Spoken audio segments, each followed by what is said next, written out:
Good evening, UFO lovers of the interwebs. I'm Alexa, resident ookie spooky girly, and today I just can't contain my excitement. It's a part 3 video. I've never had my videos do well enough to earn a third installment, so from the bottom of my heart, I thank you all for your love of all things out of this world because it constantly blows my mind. I've gotta say, I was never super fascinated by UFOs when I was younger, since my hometown was weird enough without them, but nowadays I can't seem to be ever satisfied with the knowledge that I have. I'm always craving more. Question for y'all, what's your favorite UFO spotting story in history?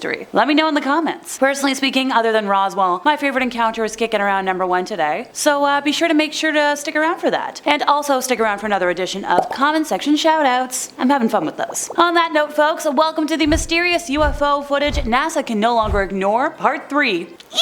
Number 5, Italian Observatory. So back in 2007, astronomer Alberto Mayer, living in Busto Aresizio, I think I got that right, over in Italy, made an incredible discovery, almost completely by accident, which, hey, that's how most scientific progress gets made. Or maybe just me. He was adjusting the focus of his telescope when he spotted and tracked a UFO as it flew across the surface of the moon. Now the video shows the portions of the moon that he was focused on in close-up mode, while tracking a solid black object as it flew over the surface. Now sure, I could just describe what is going on in this video, but I could also let you see it and decide for yourselves, which makes a lot more sense in my brain. They say a picture is worth 1,000 words, so here's roughly, here are the 24,000 words worth of content if my math makes sense, which is about a 50-50 chance. Take a look! Pretty weird, eh? So the round black object is tracked as he catches, it just after it passes the Wallace crater, and today this is how I'm learning parts of the moon were named. It hovers and hesitates before making a sudden change of path at an exact 45-degree angle. The precision and control is what gives people pause, since it seems to move as if it's being controlled, and with such mechanical dominance that it seems like it has to be something being intentionally driven, not just a strange rock floating throughout the stars. Commenters on the video pointed out that the object doesn't decrease in size at all, suggesting that the object isn't that close to the moon, and rules out the theory that this is a shadow on the surface of the moon from a large object. Now look, I'm one girl, I'm only capable of so much. The science stuff, kind of outside of my range of expertise, but I can confirm and offer my, speculation on UFO videos. And this is something. To quote one of my favorite phrases at the moment, I suppose, to be determined. Number 4, the footage the Pentagon refuses to release from Alaska. So between February 4th to the 12th, earlier this year, 4 different unidentified objects were forcibly taken down from the skies over Alaska, South Carolina, the Yukon, and the Great Lakes. While cockpit audio from F-16 pilots who, took down the UFO over Lake Huron was released, a spokesman for the Pentagon has confirmed that footage will not be released in the near future, being quoted directly as saying, "I can tell you that there is not currently any images or video footage that we can release. The imagery remains classified and I have not received any information as to the potential timeline on a change in classification." So usual government speak. This refusal is a drastic difference in comparison to the quick release of an Air Force photo of what was believed to be a Chinese spy balloon that was brought down at the same time over on the East Coast, and footage from where a Russian plane appeared to intentionally collide with a drone last March. Noted UFO researcher John Greenwald requested the footage and photos of the UFO, takedowns be released via a Freedom of Information Act, with the Pentagon claiming national security exemptions to deny this request. Because, that's not scary at all. An Air Force official said that the images would reveal cryptology and national security concerns if released. And even the, Canadian RCMP are playing coy, having ended their public search for the remains. Now look, I don't know about you folks at home, but that sounds pretty dang suspicious to me, and I think I know what I'm talking about at this point. So does anybody want to take a random trip to the Yukon just to sightsee? Totally not to recover UFO debris or anything suspicious? I'll start the car. I got room for a couple of us. I drive a nice big SUV. Number 3, the Hottel Memo. So it's the most requested document in the FBI's archives, right after the photo of Elvis and Nixon riding with an alien. I wish I could make this stuff up, but the file has been checked out roughly 1,000,000 times in the last 2 years alone. So as far as cagey cover-ups go, this one's fairly out in the open, but that doesn't make it any less invigorating or confounding. It's a single page, an unconfirmed report that the FBI never even followed up on. The file in question? So it's a memo dated back to March of 1950, authored by one guy, Hottel, who served as the director of the FBI field office in Washington, D.C., addressed to FBI Director J. Edgar Hoover. I know you all know that name. So in the memo, Guy was relaying a story seen by an Air Force pilot about something bizarre they had seen in New Mexico. And this was right around the time of Roswell fever. The memo describes flying saucers, circular in shape with raised centers, approximately 50 feet in diameter. It goes on to say that inside each saucer was a flight crew, each occupied by 3 bodies of roughly human shape, but only 3 feet tall, and bandaged in a manner similar to blackout suits used by speed flyers and test pilots.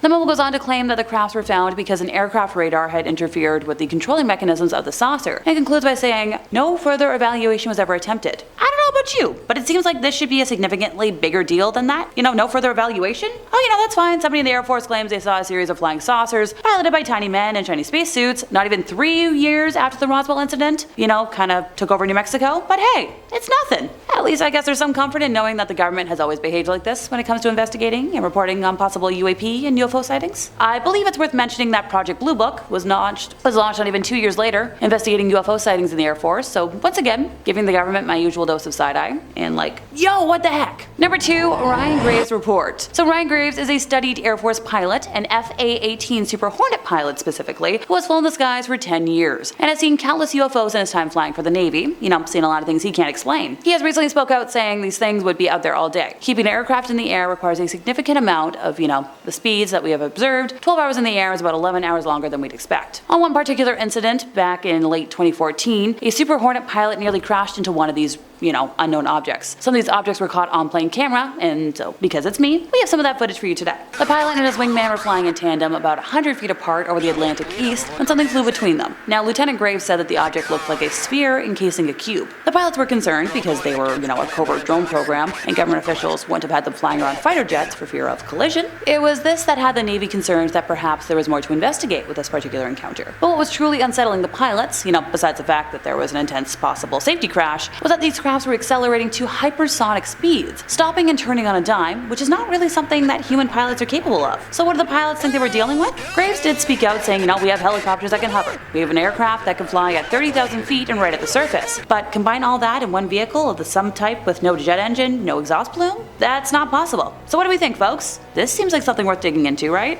Suspicious? Hands up. Who's with me? I knew y'all would. Number 1, the 2004 series of spottings. So on November 14th of 2004, Lieutenant Alex Dietrich was piloting her FA-18 Super Hornet. Yep, that's a very popular plane, when she observed an oblong shape hovering over the water. It leapt into motion, skimming 500 to 1,000 feet over the waves at around 500 knots. And for those of us Canucks, that's around 925 kilometers per hour, which is faster than I can get my vehicle. I like to get it to 120 and that's it. The fighter jet's onboard radar couldn't detect the object, but Alex's weapon systems operator in the rear seat, whose name isn't public for safety reasons, witnessed it as well. Now, Alex quoted her recollection as, we were trying to call out what we were seeing to each other, and to make sure everybody else is seeing it. It's moving so erratically and so fast that our voices, our minds, and that our radio calls can't even keep up with it. Now look, the majority of credible modern-day UFO sightings can be credited to those that work in the Air Force, and it should be noted that military pilots are trained at what they call REAS, short for, reconnaissance.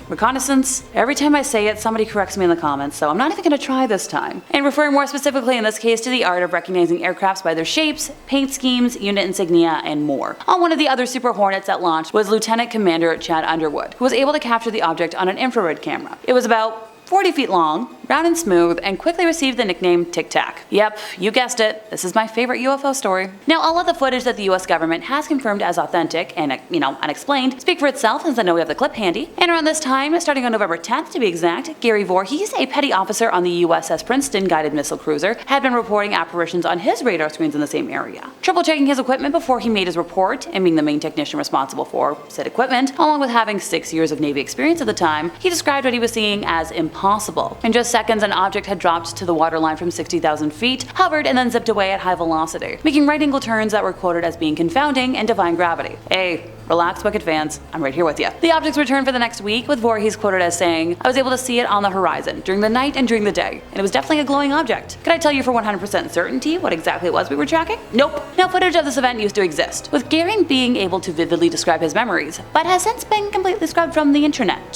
So, hey NASA, wanna, pipe up? And that brings us to the end of our time, which means it's time for common shoutouts. Starting off with top 5 scary cursed dolls from Japanese folklore, user Margie Burke 1238 said, "I really enjoyed this video. I'd heard about the first doll you talked about, but the rest of them were new to hear about. Keep up the awesome work, Alexa." Well, thank you, Margie. Hey, if there's something I will always enjoy talking about, it's creepy dolls. Hopefully some of the other dolls from my personal collection will decide they want to make an appearance on camera soon, so I can introduce them to y'all, because I remember y'all really liked part 1, and trust me, I have more. From the same video, user CatMom7447 said, "I hate dolls. They're conduits." And honestly, you know what, that's a valid opinion. To each their own. We all know of Annabelle, we all know of Robert. I totally understand. stand it. Finally, user Southern Charm 8211 said, great content idea. Keep them coming. Oh, was never really a dolly girl with maybe the occasional Barbie, but mine rode in dump trucks instead of Corvettes. Everywhere I went, I carried a clown doll. It kind of creeped mom out, but she was awesome about it. It was weird. Hey, look, from one weirdo young person to another, I support it. I've always been weird. Trust me, I could tell stories for hours. But I hope you still have the clown doll somewhere, and I absolutely love clown dolls. Okay, folks, but that's it for me. So if you enjoyed my ramblings today, could you help us out by giving this video a like, subscribing if you aren't already, hit the bell for more UFO content from us here at Top 5 Scary Videos, and I'll see y'all next time, you lovely spooky people.